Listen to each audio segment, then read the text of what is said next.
Hi guys, long time no see. It's Kotryna with you today, and it's yet another rainy day here in Lithuania.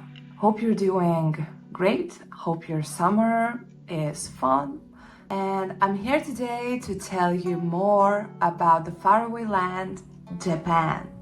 This year I felt myself drawn to Japanese culture and design. I don't know if it's for my social bubble or something inside that's calling me, but I really felt drawn and inspired and fascinated by it. We prepared Design Rewind about Japanese design some time ago now. In the article, we explore the Japanese design through three of the country's aesthetic principles, which is Yugen, Kanso, and Datsuzoku.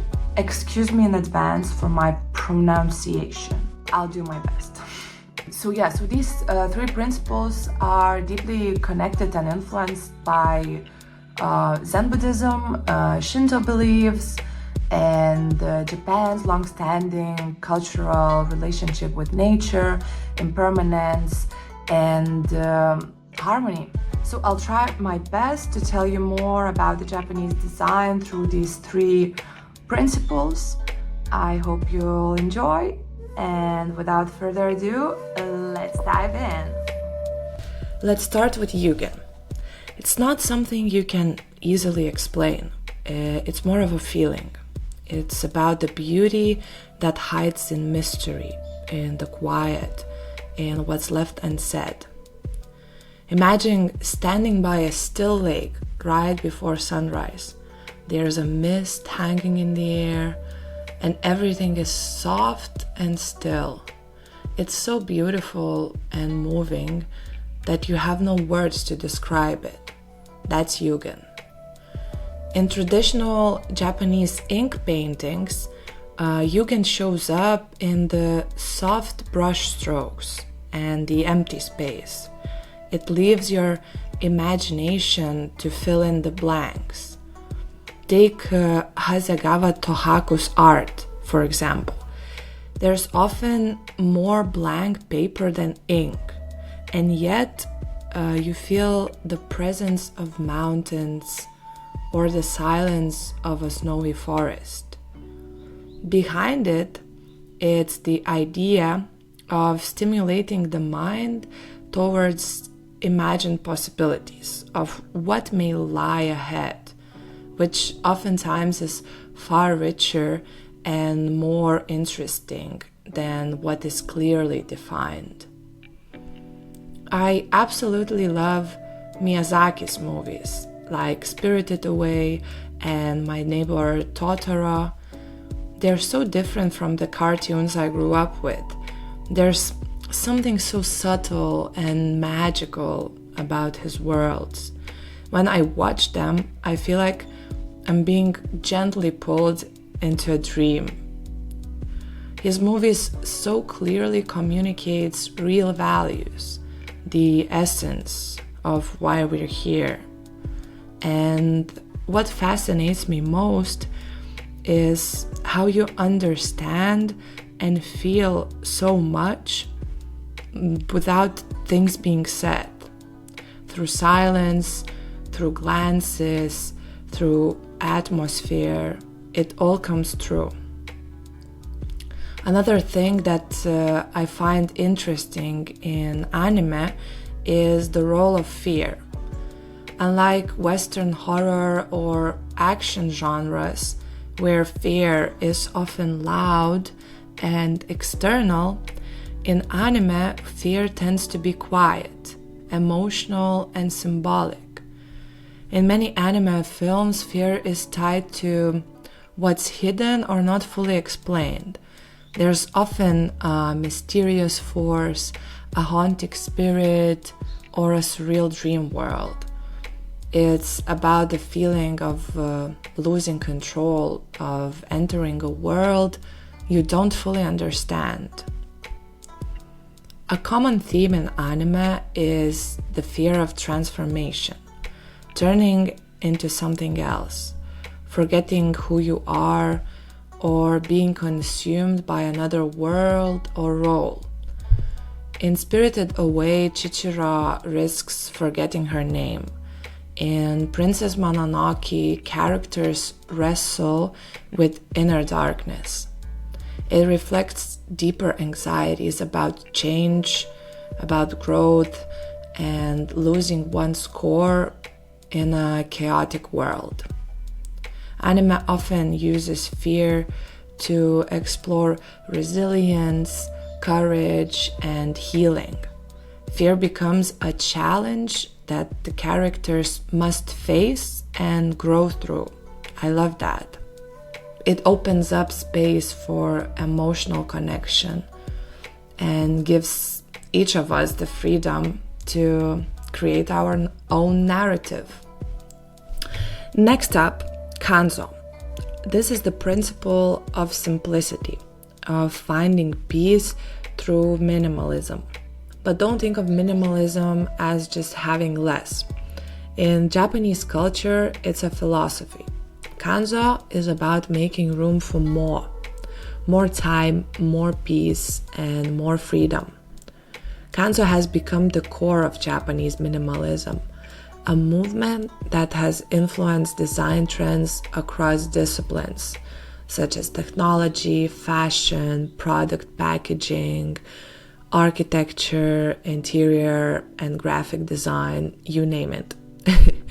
Let's take Japanese beauty products, for example. Clean lines, muted tones, soft, natural textures, simple typography, and clutter-free labels. Even in product photography, they use natural elements such as stones, plants, or other greenery like moss and leaves, along with tatami textures and soft light and shadows. Everything is calm, intentional, and inviting. This way of working with fewer elements, of knowing what to leave out, is the essence of Kanso. And it's not only in product packaging, it goes way back in Japan's art history too. Let's go back to Edo period, and you'll find ukiyo-e, Japan's woodblock prints. Ukiyo-e means pictures of the floating world, and it was a form of mass entertainment of Edo period. They were known for their rich colors and arabesques on flat spaces. These artworks were part of a wider cultural wave that celebrated the beauty of everyday life, the street scenes and landscapes, geisha beauties, kabuki actors, folk tales, and even erotica. It reflected the rhythms, joys, and textures of the urban modern world. And what made them different is the fact that they weren't just for the elite anymore. They were affordable, widely circulated, and meant for everyday people. You can think of them as the fashion magazines or pop posters of their time.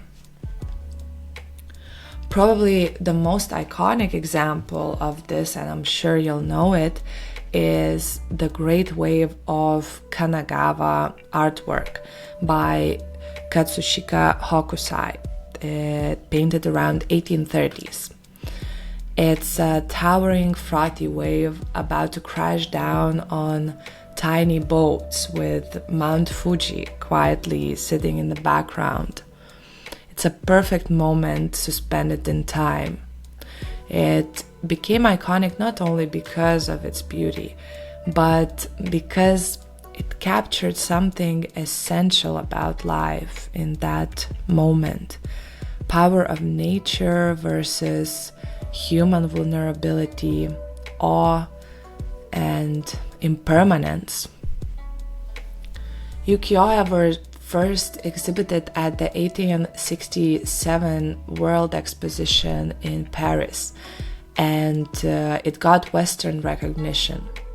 Artists like Claude Monet, Edgar Degas, and Vincent van Gogh were especially inspired, adding elements of ukiyo-e into their own work. And you can clearly see their influence in many Western pieces that followed, in the composition, the perspective, the use of color, and negative space. Now, fast forward to the 1990s and early 2000s, long after the ukiyo-e showcased the most radical fashion and fabrics of the time, Fruits magazine was published. And Fruits was a monthly street fashion magazine published from 1997 until 2017. And it was founded by photographer Shoichi Aoki. Magazine documented Japanese youth in the Harajuku district. The outfits that were playful, chaotic, and full of personality. This magazine opened up doors for global interest in Japanese fashion, mostly because it represented individual styles that were found outside of the fashion industry norm or the mainstream, as well as subcultures specific to Japan, something new and unseen before.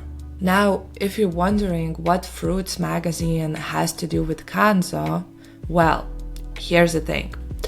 Kanso might talk about simplicity and having less, but as I mentioned earlier, it's really about making space for more freedom, allowing yourself to be more true, more grounded in who you are.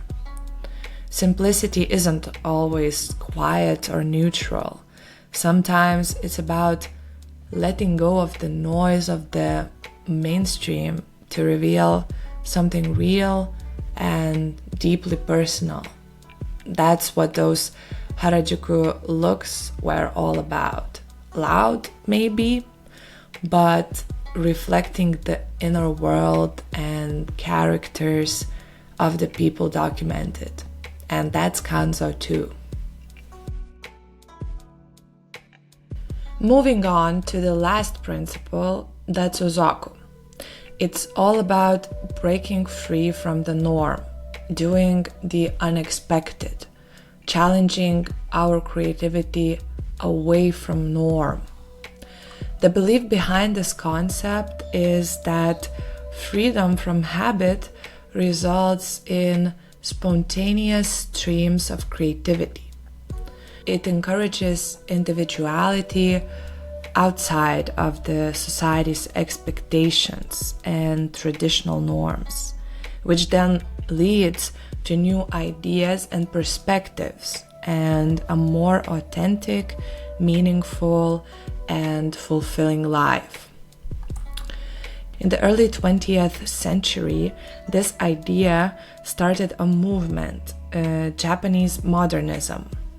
Artists and designers started mixing traditional Japanese art with Western influences like Cubism and Futurism.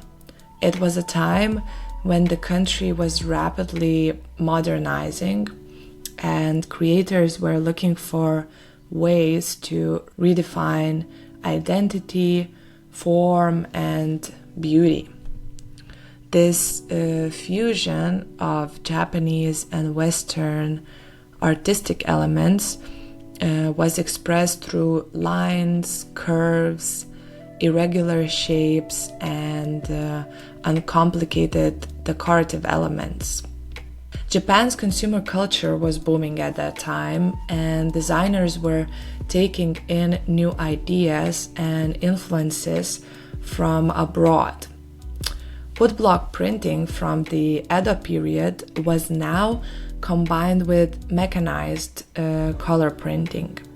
This change brought in lots of creative people, designers, illustrators, photographers, who were excited by this new, fresh style.